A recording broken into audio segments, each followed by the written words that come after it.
मित्रों नमस्कार, मैं बालकृष्ण त्रिपाठी चमत्कारों की दुनिया में एक बार फिर आप लोगों का स्वागत करता हूं, वंदन करता हूं, अभिनंदन करता हूं।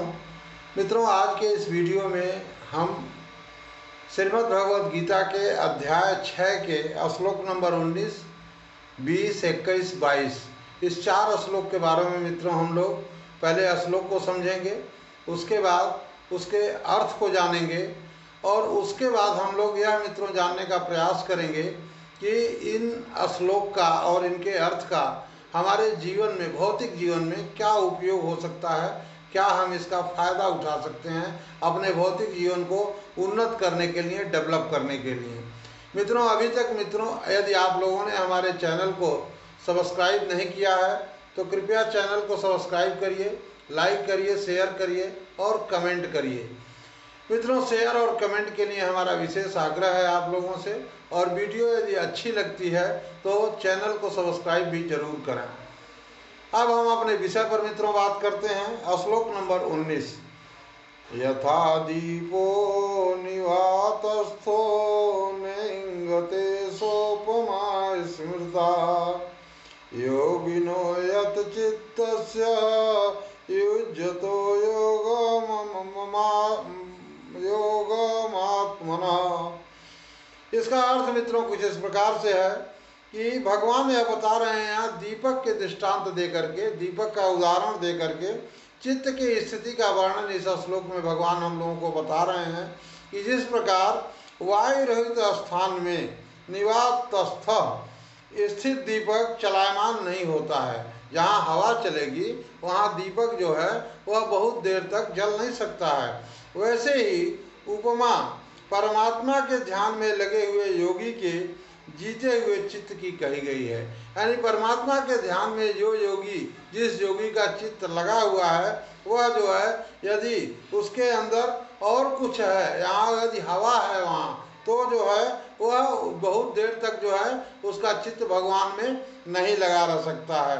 उसके बाद भगवान अगले श्लोक में क्या बता रहे हैं यह हम लोग जानने का प्रयास करते हैं। मित्रों यहाँ पर इस श्लोक से, श्लोक नंबर 19 से हम लोग अपने भौतिक जीवन में मित्रों यह सीख ले सकते हैं कि हमारा चित्त जो है परमात्मा में और अपने लक्ष्य में जो है एकदम से ऐसे दीपक की तरह से स्थिर होना चाहिए जिस दीपक जो है जहाँ हवा न चल रही हो। तो और हवा क्या है, यहाँ पर विषय वासनाएं ही हवा है मित्रों। तो वह हवा अगर चलती रहेगी तो हमारा जो चित्त है वह अपने लक्ष्य में या परमपिता परमेश्वर में मित्रों नहीं लग पाएगा। यानी इस श्लोक से एक बहुत बड़ी बात मित्रों हम लोगों ने सीखने का प्रयास किया। श्लोक नंबर 20, यत्रोपरमते चित्तम निरुद्धम योग सेवया यत्र चैवात्मनात्मानं पश्यन्नात्मनि तुष्यति। इसका अर्थ मित्रों कुछ इस प्रकार से है कि योग के अभ्यास से निरुद्ध चित्त जिस अवस्था में उपराम हो जाता है और जिस अवस्था में परमात्मा के ध्यान से शुद्ध हुई सूक्ष्म बुद्धि द्वारा परमात्मा का साक्षात्कार करता हुआ सच्चिदानंद घन परमात्मा में ही संतुष्ट रहता है।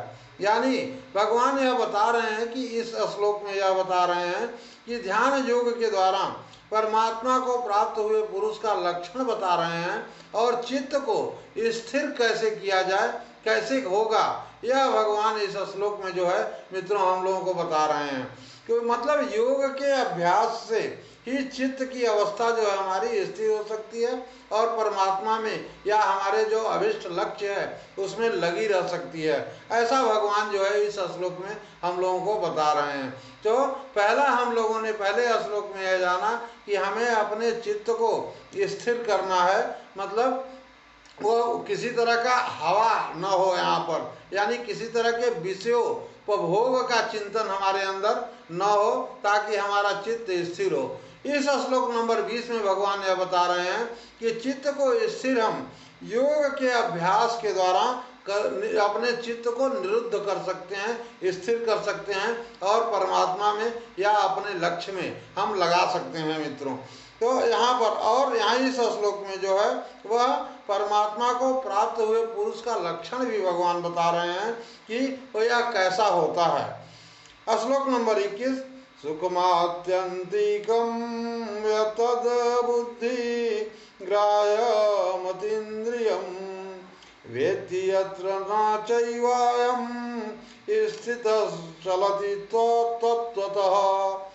इस श्लोक में मित्रों, इस श्लोक का कुछ अर्थ कुछ इस प्रकार से है कि इंद्रियों से अतीत केवल शुद्ध हुई सूक्ष्म बुद्धि द्वारा ग्रहण करने योग्य जो अनंत आनंद है उसको जिस अवस्था में अनुभव करता है और जिस अवस्था में स्थित यह योगी परमात्मा के स्वरूप से विचलित नहीं होता है। यहाँ पर जैसा कि मैंने बताया, ये दीपक को जिस तरह से हवा जो है वो बुझा देती है, उसी तरह से यदि हमें अपने इंद्रियों पर बस नहीं है तो हम निश्चित रूप से अपने चित्त को परमात्मा में नहीं लगा पाएंगे।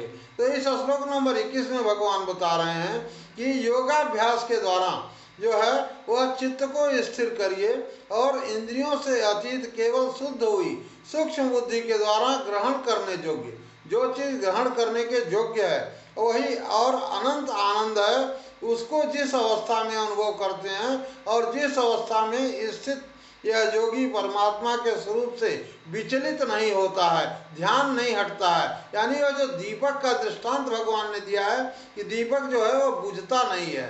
जब हम इंद्रियों के विषयों के बारे में नहीं सोचेंगे तो हमारा जो चित्त है वह परमात्मा के ध्यान से हटेगा नहीं। लेकिन हम सांसारिक मनुष्यों को परमात्मा का ध्यान तो करना ही है मित्रों, लेकिन यही सब चीज़ें, यही सब एप्लीकेशन अपने लक्ष्य के प्रति भी मित्रों हमें लगाना होगा। या हम लोग अपने भौतिक दुनिया को जो है वह समृद्ध करने के लिए यहाँ पर एक बहुत बड़ी शिक्षा मित्रों जो है वह ले सकते हैं। श्लोक नंबर 22, यम लब्ध्वा च परम लाभम मन्यते नाधिकं ततः यस्मिन् स्थितो न दुःखेन गुरुणापि विचाल्यते। इसका अर्थ मित्रों कुछ इस प्रकार से है कि जिस लाभ को प्राप्त होकर उससे अधिक दूसरा कुछ भी लाभ नहीं मानता और परमात्मा प्राप्ति रूप जिस अवस्था में स्थित योगी बड़े भारी दुख से भी चलायमान नहीं होता है। यानी हमें यह मानना होगा कि परमात्मा की प्राप्ति ही सबसे बड़ा लाभ है हमारा और इससे अधिक हमारा कुछ भी लाभ नहीं है। ऐसा यदि मानता है योगी तो जिस अवस्था में स्थित योगी और कोई भी दुख भी उसको उस स्थिति से जो है चलायमान नहीं कर सकता है, हिला नहीं सकता है। यानी उसके चित्त को जो परमात्मा में लगा हुआ है उसको विचलित नहीं कर सकता है। तो पहली तो इंद्रियां और विषयोपभोग उसे विचलित नहीं करेंगे और दूसरा क्या है कि कोई भी दुख और इन सभी चीज़ों से निवारण करने का तरीका भगवान ने क्या बताया, योगाभ्यास। यदि हम योगाभ्यास करते हैं तो हम इस स्थिति को धीरे धीरे जो है वह प्राप्त हो सकते हैं। तो यहाँ पर अपने चित्त को स्थिर करने का ये एक बहुत बड़ा तरीका मित्रों भगवान कृष्ण ने हम मानव जाति को यहाँ पर बताया कि चित्त को स्थिर कैसे करना है और स्थिर चित्त होता कैसा है।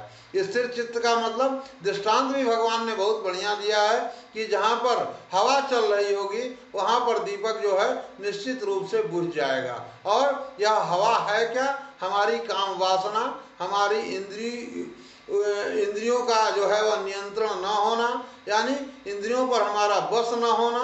तो जब तक हम अपने इंद्रियों पर विजय नहीं प्राप्त कर लेते हैं मित्रों, तब तक योगाभ्यास के द्वारा तब तक हमें जो है हमारा चित्त जो है वह न ही परमात्मा के प्रति स्थिर हो सकता है और न ही अपने लक्ष्य के प्रति स्थिर हो सकता है मित्रों।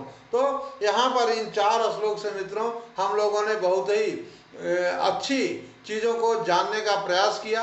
यहीं पर मित्रों हम अपने इस वीडियो को पूर्ण कर रहे हैं। हम मिलते हैं मित्रों अपने अगले वीडियोज में। तब तक के लिए धन्यवाद।